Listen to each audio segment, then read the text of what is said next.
Okay. Good afternoon, and thank you for joining us for this conversation and live podcast recording on the future of Chicago theater. My name is Shannon Morrissey, and I'm the preceptor for the Chicago Studies program here at the University of Chicago. Today's conversation is part of a series of virtual discussions we're convening on the topic of Chicago futures. In the wake of the COVID-19 pandemic, many folks are wondering, what does the future of cities and city life look like? So in addition to scholarly presentations and imaginings on the future of US cities, we wanted to talk with professionals in some of the industries that have been most impacted by the pandemic. Of course, that includes the many artists, managers, and directors who work in theater and the performing arts. So everything from storefront theater to stand-up comedy and improv has been impacted by the pandemic, and a number of Chicago theaters have found new ways to bring their art and comedy to virtual audiences.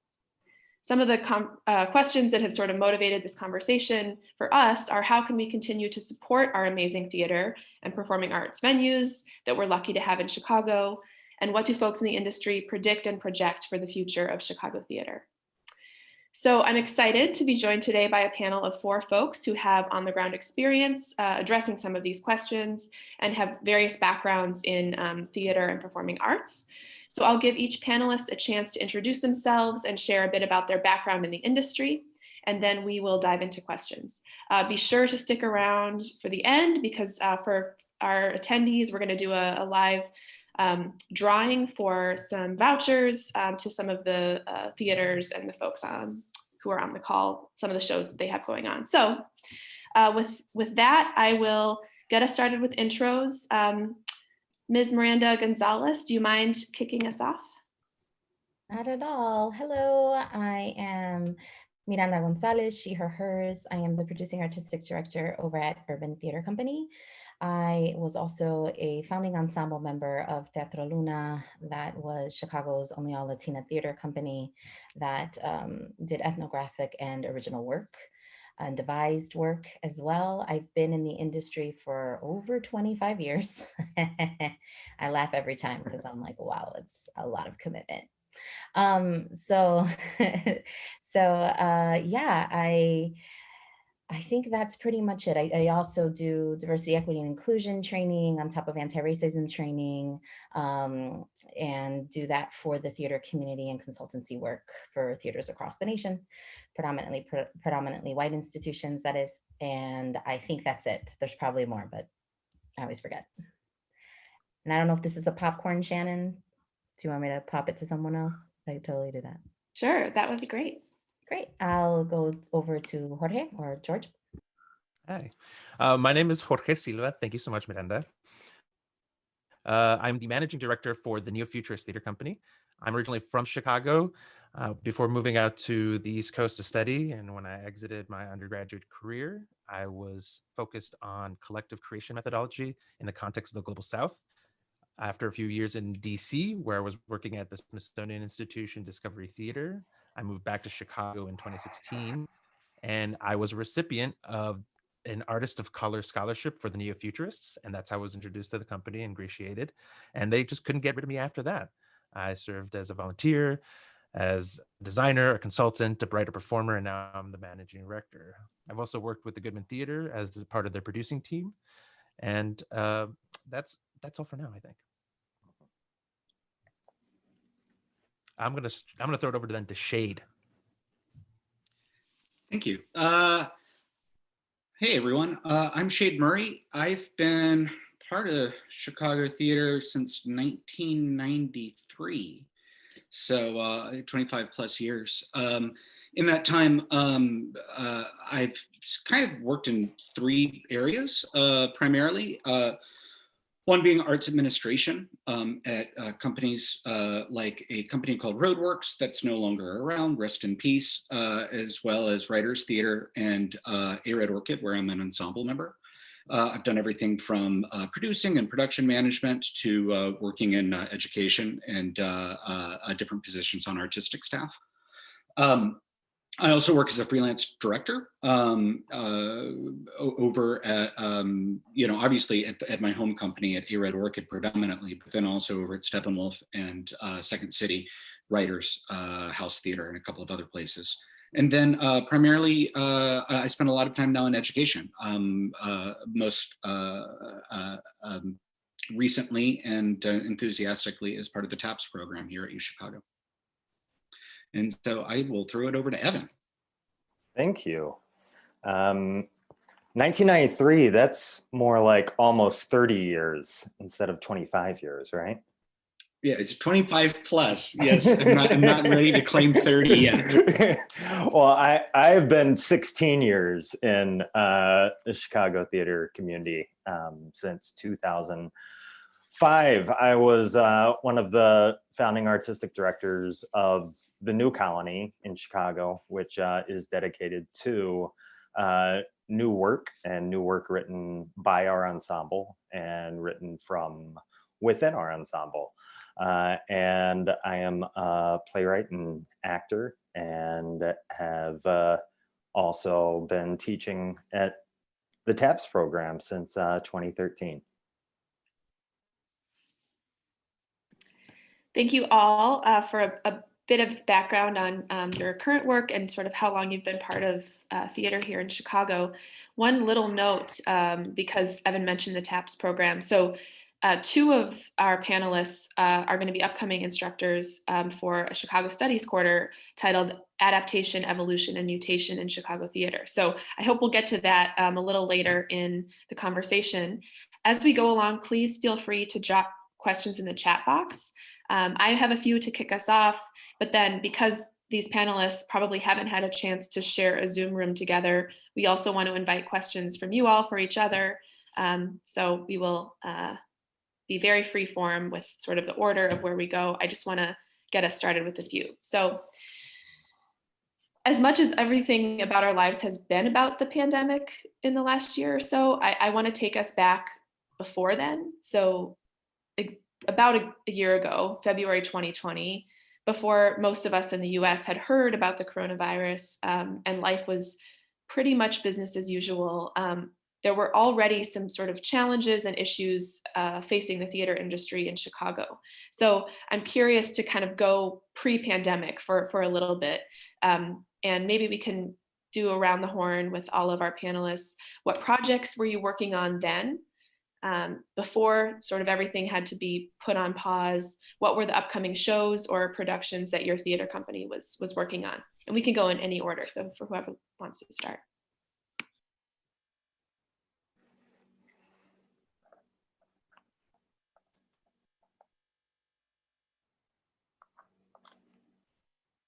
I'll jump in.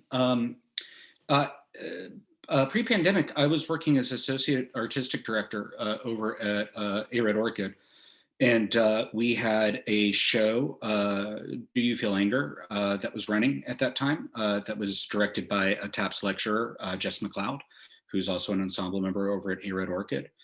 And we were in pre-production for The Moors by Jen Silverman, a play that we'd been in working to produce for 4 years, and we finally got the rights cleared, and we finally had everything going and our team put together. And we had just had our first production meeting, and we had to close Do You Feel Anger, I think 3 days before its intended closing. And then, just put The Moors on ice for at least another year or two.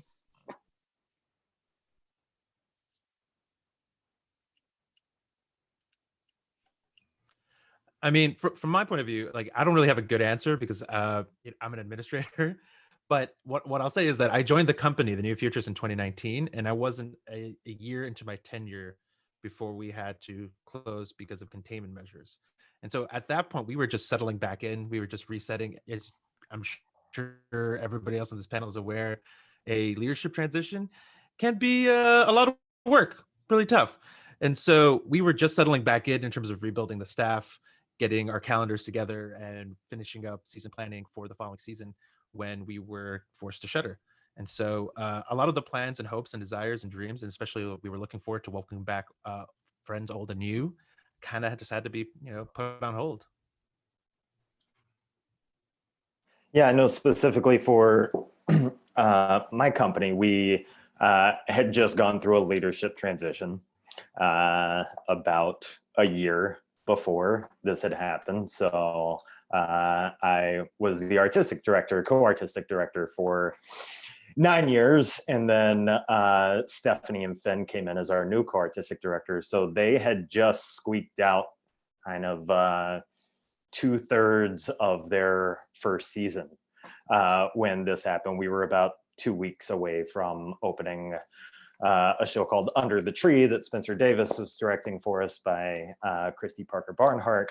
And that was about 2 weeks away from opening. Personally, I was in the middle of one of my plays was getting productions in 3 different cities, all during March and April of 2020. It was Sacramento and Portland and Santa Fe, New Mexico. Only Sacramento actually opened and made it through about a week and a half of that run. And then we hunkered down. So that's kind of where I was a year ago and what I was working on. A year ago seems like 15 years ago. With everything that's happened and the transformational changes that have happened within me in 2020. For Urban Theater Company, a lot of what we do is center the voices of Chicago natives. I'm born and raised in Chicago and have been a part of the community that we are in, which is Humboldt Park, since I was born. So it was for us at that time, we were in the middle of getting, back in the day, was going to be a part of Night Out in the Parks and a part of Theater on the Lake. Back in the day was, I was the playwright on that. I highlighted a book and turned and adapted the story of Chicago dance crews that were a very prominent part of Chicago history that were founded by LGBTQI plus and Black and Brown folks of Chicago. And I did a fully immersive piece of that.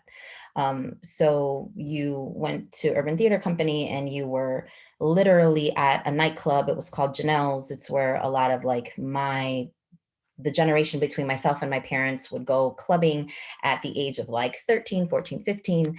And they created dance crews and community in order to survive during that time. So when you walked in, you were this close, to the other dancers, and you got moved about in the room. So we were not able to start that process because of the obvious restrictions and being in close proximity to one another. And we were also going to start the play and the production process for Bruja, which is written by Melissa Dupre, who is also a Chicago native and born and raised in Humboldt Park. And she wrote a story around being a part of the Yoruba practices, a part of brujeria, of santeria and what that is, and reclaiming our ideas around religion as a rebellion from African slave trade, which is very much embedded into the Latinx community and the dialogue. So she was going to write that. We were in the middle of that, and we were not able to continue. A lot of what our mission has always been is to challenge the Eurocentric ideas of what it is to make great art. And so when we think about innovation, a lot of the times it is that immersive experience or that contact in the community. And it was not necessarily, did it feel like we were not cut off, because we are literally in Humboldt Park and just switched our space to be a resource center and to also be a place for artists to come in on an individual basis and try to compensate for the money that they had lost in production.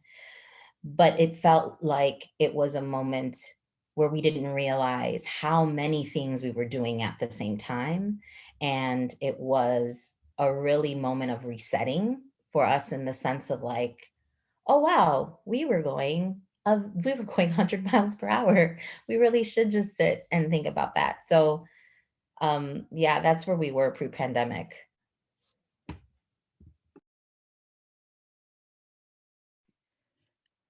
I'm wondering, those of you who had shows, in March and April, and things kind of planned to be headed off in the spring, were there ways that you were able to adapt and continue any of that work, either with your theater company or with the various projects you were personally involved in? I mean, I know Miranda described how your space sort of became a resource center. Are there other ways that folks had sort of adapted or changed plans, like while it was in course? We at the Neo Futurists immediately adapted our flagship show, The Infinite Wrench, which is our ongoing, ever-changing attempt to perform 30 plays in 60 minutes, formerly known as Too Much Light. And we perform 50 weeks out of the year. It's a big part of the tradition, a part of the practice that we continually make works week after week after week in order to maintain the work as timely. And so, for this first time in our history, in memory, that we couldn't perform as planned, and I can remember that it was Friday the 13th of March, and in a matter of 2 weeks, we managed to turn around and create a digital adaptation. Like, we took a week. We said we all agreed that we wanted to continue. We are consensus based and ensemble led, so it was the ensemble who came together and made a unanimous decision to create the new work and how it would be translated. And then we gave ourselves a week to actually follow through. And 2 weeks later, we had published the first edition of The Infinite Wrench Goes Viral, the digital adaptation. And we continue to do it. And it's actually become the way we measure how long we've been doing this. Like seeing this is week 49 of The Infinite Wrench Goes Viral, is a constant reminder of how long we've actually been in this state. But it's also been something we've been able to build upon and scale, and has been one of the things that we've been able to use to actually respond to events in real time. This has been a very news light year, I think. Very, very easy all in all. And so there's been nothing to respond to. Obviously, I'm being facetious, but it's been one of the things that I think has provided a lot of catharsis and relief, and has also supported the artists in terms of revenue and income. And again, because we've been able to scale that, we've been able to expand on the digital programming. So since then we've created feature-length films, video games.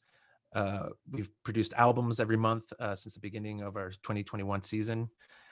And I've just been really taken with the company's commitment to continuing doing the work, but then also making the space that we have in Andersonville a community relief center and studio for artists, very much in the way that Miranda was describing.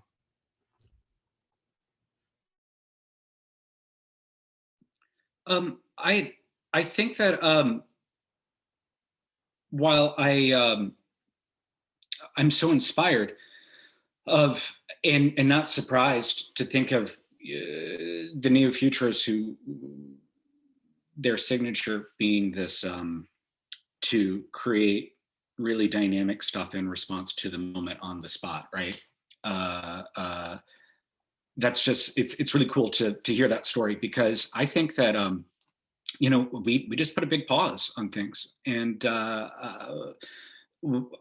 I relate very much to that idea of taking stock of, like, oh my gosh, how much were we doing without necessarily being aware of it, and taking stock. I kept thinking about the fact that the creative process to me really mirrors the seasons and natural growth. I think creative growth and natural growth actually work in the same way, which is, I think it's secular, and I think that there are 4 chapters. And just as the seasons go from, say, spring to winter and then around again, creativity, I think that you have a moment of development, a season of development. I think you have a season of production, right, or yield. Then I think that you have a season of breaking things down. And then I think that you have a season of rest. The breaking down and the rest are the kind of invisible seasons. They're underground. And I think that because they're not seen, a lot of artists, at least at A Red Orchid, can feel guilty or indulgent for that time. Because if we're not in constant spring and summer mode, then we must not be doing something. And I think that rest is important. And I think that reflection is important, and breaking things down is important. And so, and maybe this is a sign of my age, that I can no longer just be in spring and summer. But we really took a good 5 months where we were just taking stock, and we were staying connected and we were meeting, but we really wanted to make sure that that next step felt as it takes us a year to get one of our seasons put together, and we didn't want to rush that, and we wanted to stay true to what our process was. So, and there was a lot of anxiety around that. I think that there was how will others see us? How will our funders see us? How will our audience see us? How will our peers see us? Because they're coming up with such these amazing things, and they're really dynamic and they're really inspirational. But we just realized that we weren't ready to speak yet. So we decided not to. We didn't want to just take up space just for the sake of taking up space. Bandwidth felt too precious for that. I connect all that both with my company that I'm a part of, but also just personally. I mean, I feel like ever since this started, I've been kind of in the mode of a neo-futurist in some sense, Jorge, of everything that has happened kind of creatively since it started is always in like short bursts. They're all in these like 60-second moments. Everything that I was involved in, like from March, April, and May last year, was all like, write a quick monologue, meet up for this Zoom meeting, respond to this prompt, do this. It was just everybody kind of corralling around each other and trying to keep each other motivated and creative.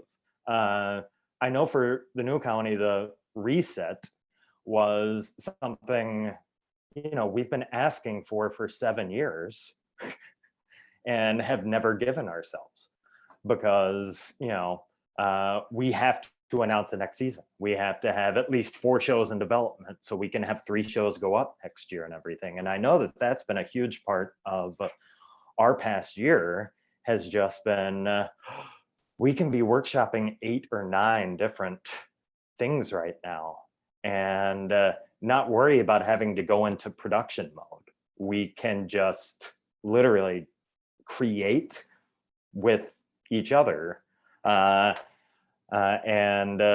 go from there. For me personally, that's hard. I feel like writing for something without imagining some sort of in-game to share that is hard for me personally.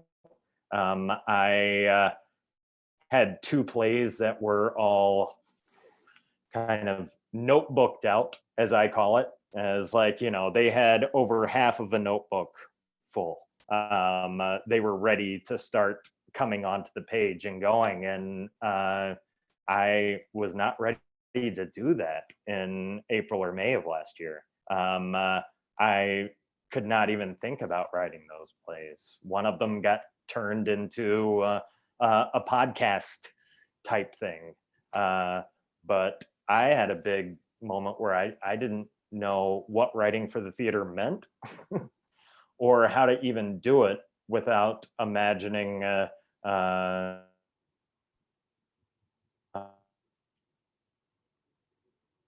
is this going to mean anything? Who is the audience for this? So that's just me kind of ping-ponging off things all 3 of y'all have already said.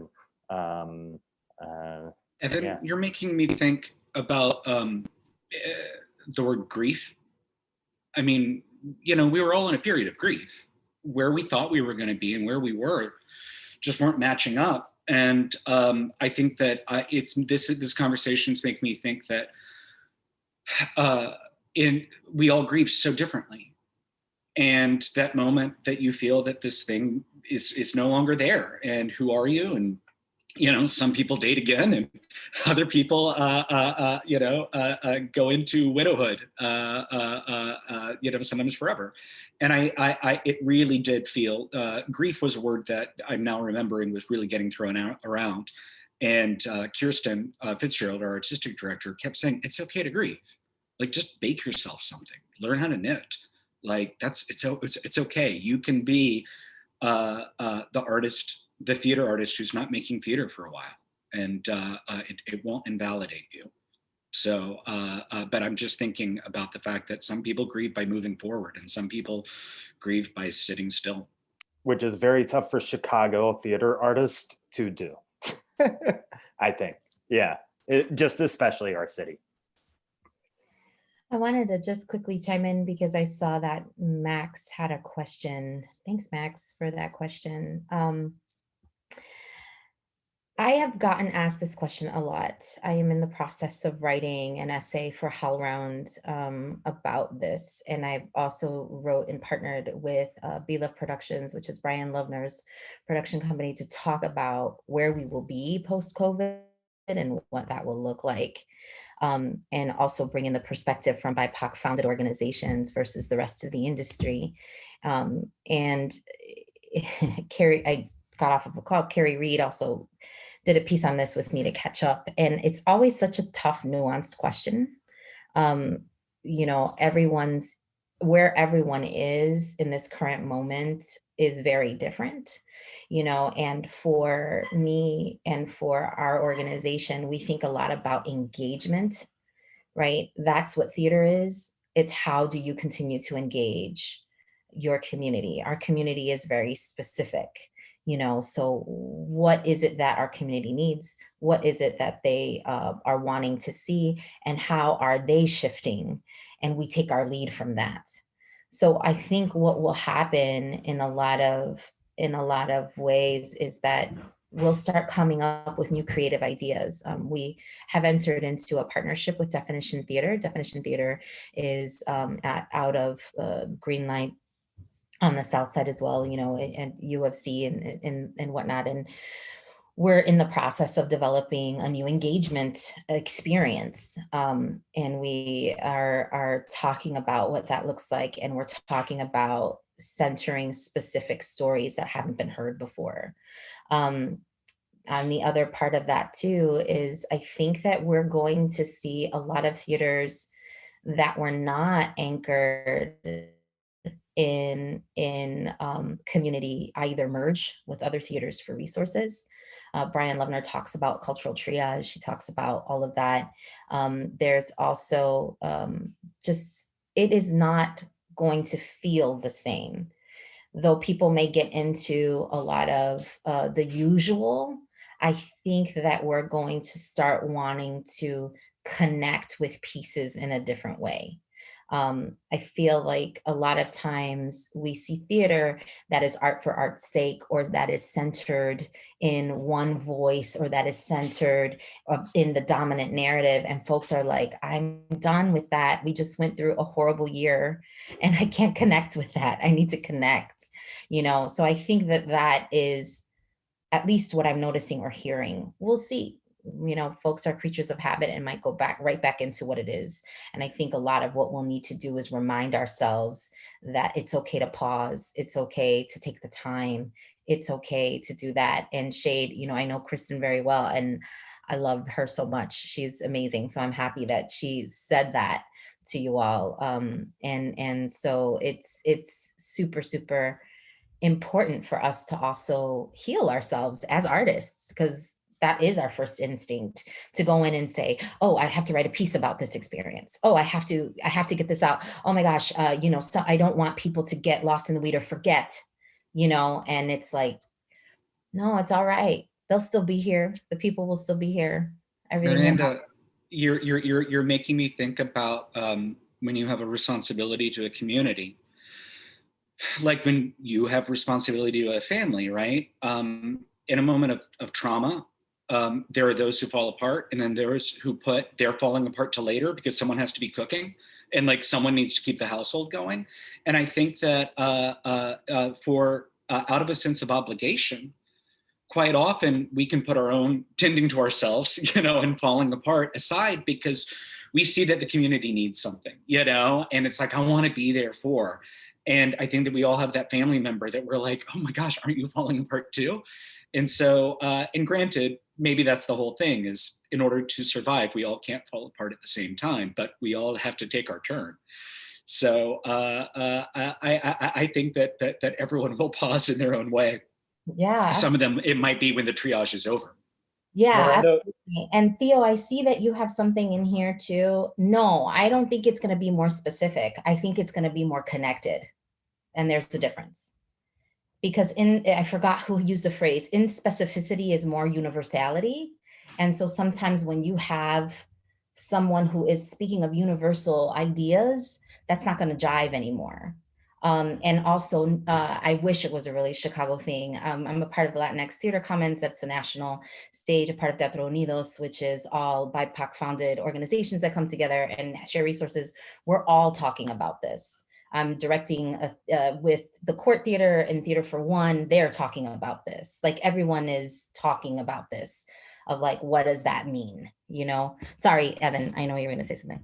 oh, I was just going to ask you, actually, when you say no more art or can't just be doing art for art's sake, it has to be about connect. What is connection, or what does that specific connection look like to you? Well, for instance, when we look at performance art, right? I don't think of art just in the theater term. I think of like the different ways that performance art happens. And performance art in what I feel that the folks and artists I know that are in performance art are now shifting to doing storytelling through performance art, rather than like, I am going to take this performance art piece and I'm going to sculpt something that means something only to me and talk about it or create a piece or a dance movement around it. Now that particular movement, or it has to now be rooted and grounded in something that resonates. So it's something that is an experience, right? Like even when I sit on grant panels and I read people writing grants and we rate them together as a team, we're no longer looking at anything that is not back to a specific group of audience. And by specificity, I don't mean demographic. I mean literally like, we are going to be in Andersonville and we're going to talk to XYZ community and we're going to also partner with a Southside, like they're looking for ways on reach and ways that your audience really engages in a way that is authentic, as opposed to like folks who have written grants that are like, oh, I want to go into a ranch and discover my mother's way of knitting. Like literally, that was a grant I read. I'm not kidding. And we were all like, I don't know how that'll be effective. You know, that's great for you. You know, so that's what I mean by that. Great, awesome.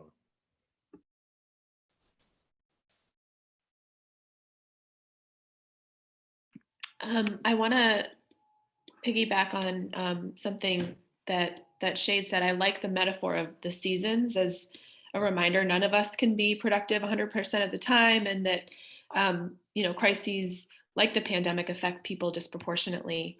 I'm thinking about that opportunity that a few people mentioned about this sort of pause and what it gives us to rethink what art can be.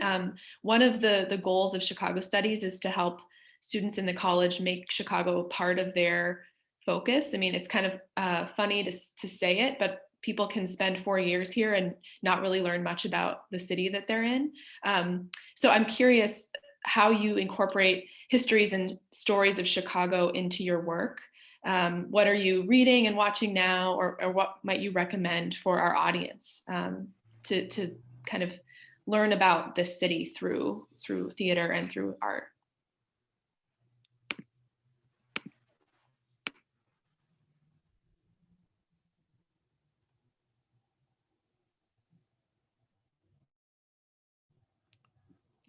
I guess I'll hop in. I don't want to monopolize this conversation. I'm a facilitator, so I'm like, I'm talking too much. It's for us, we did the season Born and Raised on 2016. That's when we started, 2017. And what we're really doing is highlighting community stories and also speaking of specific eras. So for us, that's all we are at UTC, is a place to archive Chicago stories from specifically BIPOC people. Um, so when we are writing, that we did Not for Sale was one of the first ones. We commissioned Guadalis del Carmen. She was born and raised in Ukrainian village, and she talks about the gentrification in Humboldt Park. And it was a story about a white couple who moves in and really like is wanting to be an ally, but they're like missing the mark, you know? So it's the tension that grows between a Puerto Rican store owner and this new white couple who, you know, has a health store. And it was based off of an actual experience of mine. When we were in rehearsal, one day our next door neighbor came over and was very upset that we were rehearsing. And it was like, we both live on the same block. And so it was that created out of that tension. And then Guadalis went and did more with that. So everything that we are doing is stories of original work and new work that is rooted in BIPOC centered voices of the community. Yeah, so if you're not familiar with the neo-futurists, you may not know that our aesthetic is very specific. It's a non-illusory aesthetic, meaning that all the performers that you see either on our stages or in our digital works are writing from their own lives. And so if you're looking to see something that's currently happening or has been happening right now, you can go there and watch some of our work, because these are all different people with very different perspectives who are handling things very differently, who are focusing on things very differently. Some folks are really pondering what this moment means in terms of their disconnect and having to be isolated, and other folks are just wondering about weird things like this car part sounds like it could be the name of a condom company, and that's the basis of our experimental work, is that it really spans, and that's kind of the beauty of it being experimental and have this very specific constraint, because we're always forced to tell stories in new ways, and they're coming from, again, from our own lives, which then folks attach to, because I think that's the reason that I actually gravitated towards the neo-futurists, because I found initially coming back to the city and being a participant of the theater industry here for the first time, even though I grew up in Chicago South Side, that I could either be really brown or be really weird, but I couldn't be both in any particular place in Chicago. And I found very welcomed at the neo-future as a result, because I was having a hard time finding a place where I could readily get produced a story about a half Bolivian indigenous boy from the south side of Chicago, who's also Mexican. Or I could be that writer performer and tell that story my damn self, which is why, again, I stuck with the neo-futures and why I really believe in the work. And so, to the question about, what are we doing? Like, what can I reset this break? We had a lot of people come up to us, a lot of folks in the industry ask us about how we made the jump to digital work. And what I found was that a lot of the people who were coming to us were asking on behalf of their organizations, but they themselves didn't really believe in going digital. And when I asked why, it really felt like these organizations were just trying to be relevant, stay like catch up. They didn't want to be forgotten, as opposed to really asking is like, well, what do you need to be doing right now? What is the relevance currently that you need to be addressing? Is there something else that can be done currently in this time? And what I found was that those same people who were coming to us to talk to us, really what they wanted was the organization to be restructured, to take the time to think about what equity means in their organization, what kind of role their organization is playing. And I think that's a great question everyone should be asking at this moment, especially as we're thinking about what post-pandemic theater looks like. And so I think that was those experiences were really telling, right? It's like, why do you need to go digital? Because no one's expecting theater at this moment. Like that's so if you're making something, why are you doing it? And I thought that was really interesting. I think that's hopefully something that sticks around, is that thoughtfulness, that specificity in terms of purpose. Jorge, you're making me think about that we started to look at creative projects at A-Red Orchid as with this level of scrutiny of does it fall under the category of coping, or does it fall under the category of evolving? Coping meaning that like I'm going to endure this with the intention of going back, right? Like I'm occupying this space because it's my only option, but I prefer to be somewhere else. Whereas evolution is there's no reverse to it, right? Like I would rather be somewhere else, but I'm occupying this space because it's going to take me somewhere, like on the other side. And so that kind of off of that, for example, we were like, we are not gonna throw up any archive videos for, even though it'd be great to allow people who miss us to connect with our art, because we were like, that's not, it was created for a time and it was created in a different space. And it really felt retrogressive on that end.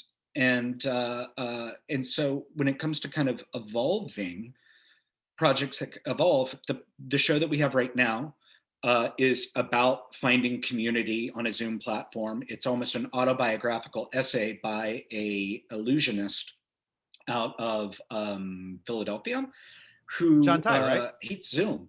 Yeah. And he hates Zoom. And he had this show and he had just quit his job to become a full-time magician. And all that was taken away. And he's written this real beautiful piece that's about him finding connections in surprising places.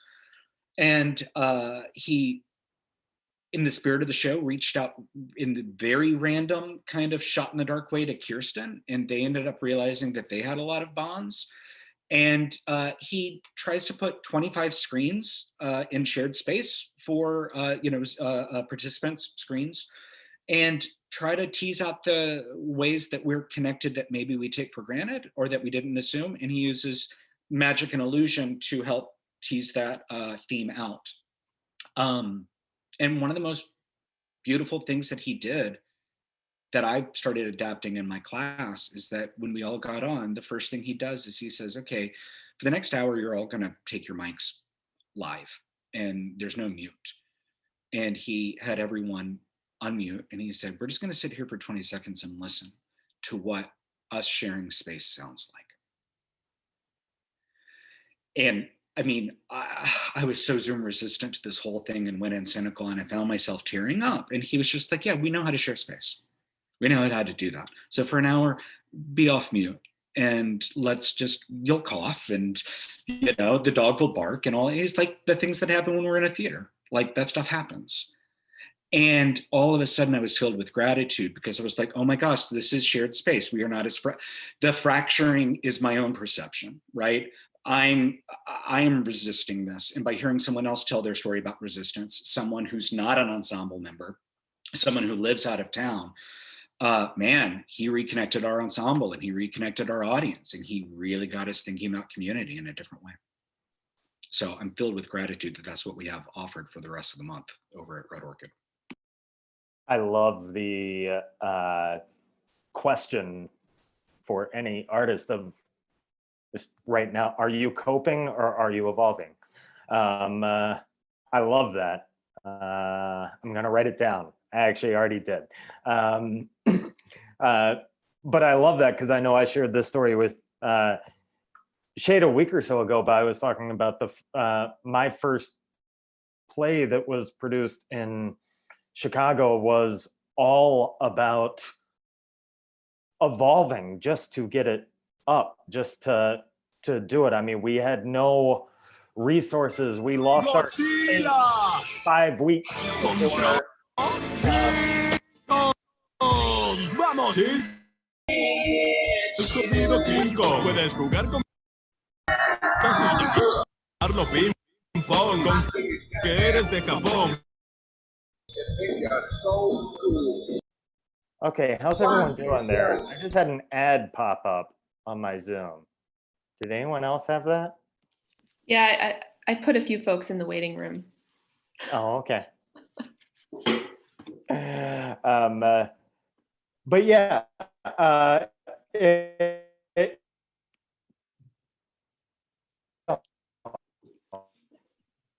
put in the pressure of the 5 weeks before we opened it to say, are we going to find the right space to do this? Are we going to find this? Are we going to find that? I'm personally, as an artist, still waiting for that inspiration here in this pandemic. I feel like I've been in coping mode and not in evolving mode for a while now, because I don't know how to do it.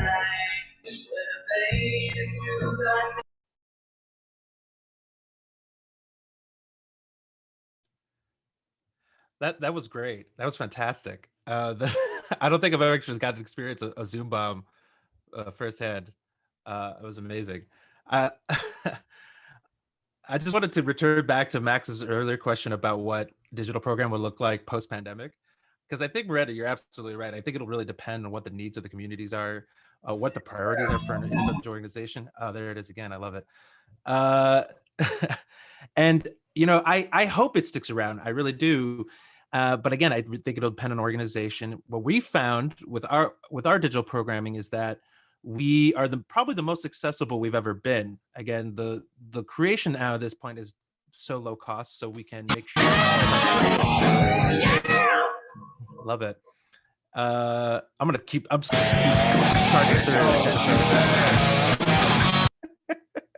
and for that reason, like we have fans now across the nation, internationally, who are tuning into the digital works. Folks who had like real barriers, just like things with like that really spoke to the fact that like we want to be offering folks who are hard of hearing or low hearing options as often as possible. We can do that more readily now with the digital offerings. Also, for the folks who are just had a change in lifestyle, right? Like it's a late night show. We perform at 11:30. And if you have kids, like that's a really hard sell for you. But if you're able to watch the show and participate from home on a Monday afternoon or like a Sunday evening with a bottle of wine, perhaps, that becomes so much easier. And suddenly there's these entire families who are now returning to Neofuturism, who, again, have had a change in lifestyle and are returning for the first time. So I think that like, because it just offers a certain level of accessibility in so many ways, I think that's a good reason to keep it around. Not only that, I'm going to speak as an administrator, just as a straight up administrator, and say, we've done a lot of work to build the workflow around this to make sure that we could do this regularly. And I would hate to see it go away, or at least not evolve in some way.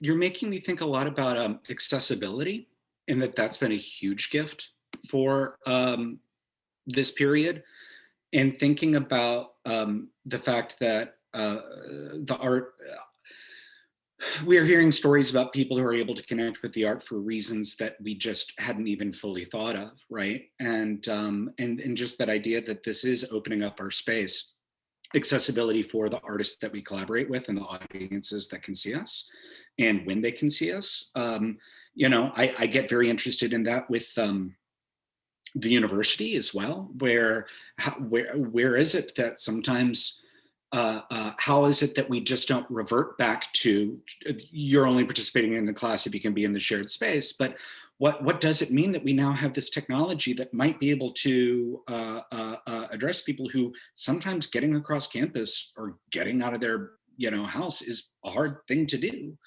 And so I get very, very excited about how that carries forward. We had been in a huge space issue anyway, because we prefer intimate experiences, only 60 to 70 seats, which means that to get our audiences through, we can only perform 3 times a year. And our artistic ensemble is now spread around the country because of their professional obligations. And we have, because of digital programming, higher artist participation. We can have multi-programs going at once. And we're starting to be like, oh, this might be our second space. And what happens when we go back to our theater?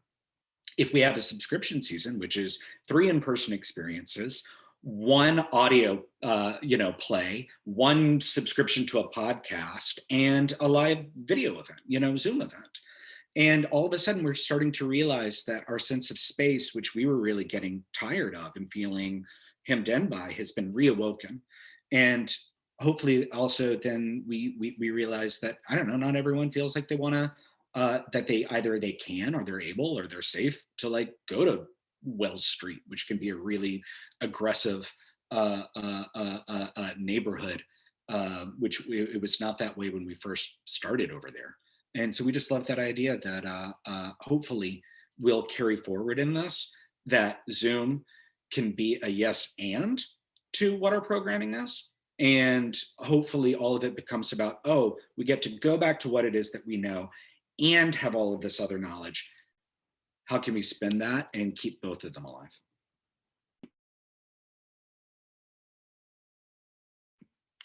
We've got just a few minutes left. And so I want to give each of our panelists a chance to share sort of final thoughts.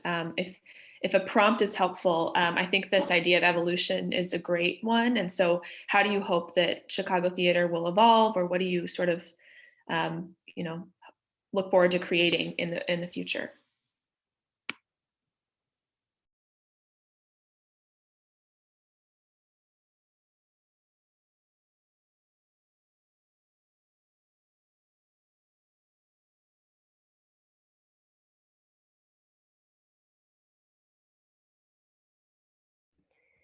Thank you.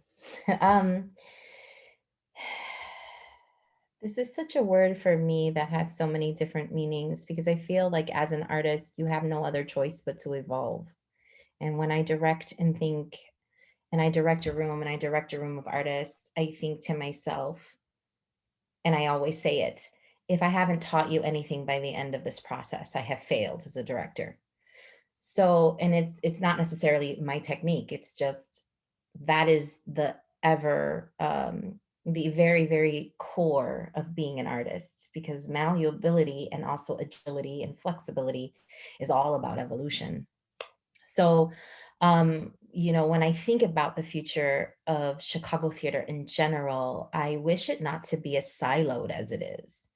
I have had many conversations, including with Kristen, about like, how do we come together as artist leaders and figure out a way to have a conversation that feels inclusive of everyone who is a part of the theater.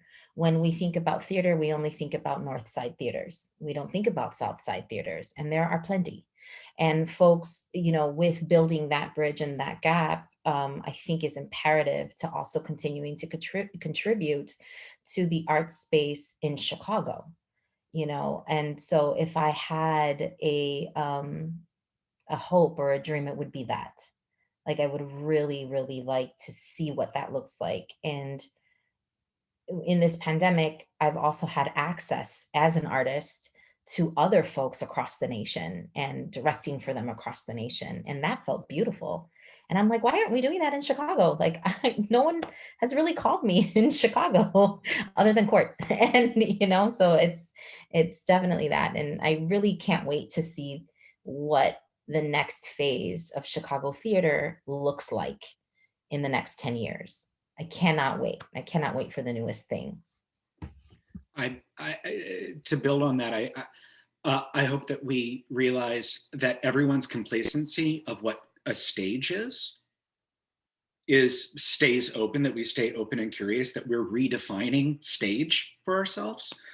And that can be for something as exciting as recreating a nightclub, in something as experiential as that, or this one-on-one theater, or something that's recorded that when you can't sleep at 3 a.m, you're able to access.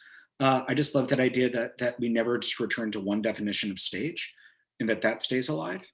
And then maybe this kind of ties a little bit into the Chicago studies, that we are also reminded that even in the best of times, the creative process is about the pivot. And we never are having the experience that we thought we were going to have, right? We thought we were going to have this actor who had to leave. We didn't realize that the space was going to prevent us from being able to have this movement sequence happen. Who knew that the neighbor next door was going to bleed through the wall the way that they did, right? And I feel that we're constantly being robbed of our aspirations, because that's just creativity. And hopefully we kind of maybe get a little less uptight about that. And we start to realize that all art is adaptive.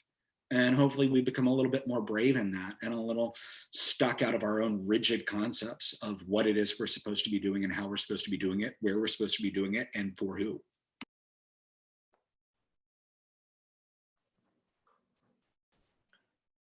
One of the exercises I do when I have a group of writers in a room is just, I have a story to tell, which is usually where people's kind of first seeds of what they're about to be writing in that room are going to be. I have a story to tell. Here we are. We're only on this elevator for 60 seconds, but I've got this great story. I'm about to tell you this story. It's not a pitch. It is a literal story. Tell this story in 60 seconds. I've had it bubbling inside of me for so long. I cannot wait to share it. My hope is that this reset, as it were, just has so many people bubbling in an elevator with other people for 60 seconds saying, oh my gosh, I cannot wait to tell you this story. I hope that it's given so many writers, artists, everything, just that moment to say, this has been inside of me for so long. I'd like to add to that just quickly that one thing that this conversation has helped me kind of add a second hope to that is that people are no longer just waiting for something to be over before they tell that story. They find a way to evolve or to go ahead and say, yes, I have this great story. Well, fine, I'm just going to tell it in the elevator. I'm gonna put up the, I'm going to do a makeshift light here in the elevator, and the buttons on the lights are going to do something for us, and we're just going to tell this story now. That's what I hope moving forward.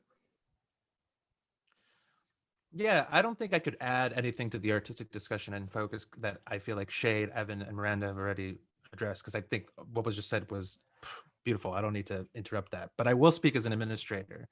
And as far as like what will change, how we'll evolve, I think it's not about how we will. I think it's that we need to change. We need to evolve, right? In 2016, there was a dip in individual contributions and ticket purchases for theaters in the city of 250 plus theaters across the board. And that correlated with the 2016 election. And across 2020, we saw those same dips happen with events in the news.